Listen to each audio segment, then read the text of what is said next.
ভারতের প্রতিরক্ষা মন্ত্রণালয় জানিয়েছে যে শুক্র ও শনিবার সকালের মধ্যে উত্তরের বারামুল্লা থেকে গুজরাটের ভুজ পর্যন্ত ২৬টি স্থানে ড্রোন দেখা গেছে। এসব সন্দেহভাজন সশস্ত্র ড্রোন বেসামরিক ও সামরিক লক্ষ্যবস্তুতে আঘাত হানার চেষ্টা করেছিল বলে মন্ত্রণালয়ের পক্ষ থেকে জানানো হয়েছে।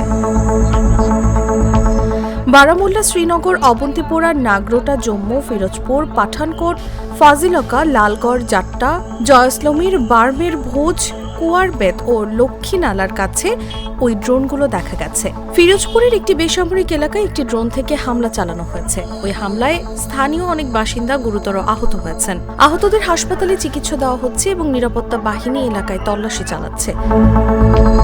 ভারত জানিয়েছে যে তাদের সামরিক বাহিনী সতর্ক অবস্থায় রয়েছে এবং এ জাতীয় সব হামলা ড্রোন প্রতিরোধী ব্যবস্থাপনা দিয়ে মোকাবেলা করা হচ্ছে।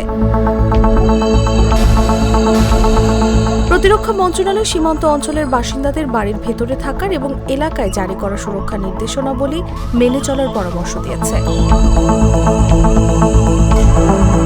ভারতের অপারেশন সিঁদুরের প্রতিশোধ হিসেবে পাকিস্তান অভিযান শুরু করেছে। এর নাম দেওয়া হয়েছে অপারেশন বানিয়ান মারসুস।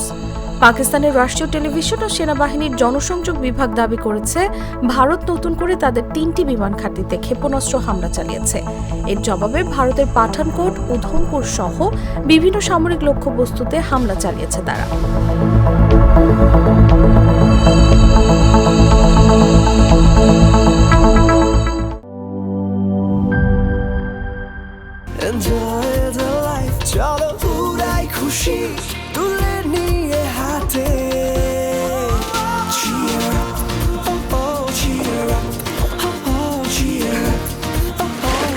চিল হবে রিফ্রেশিং মুডে।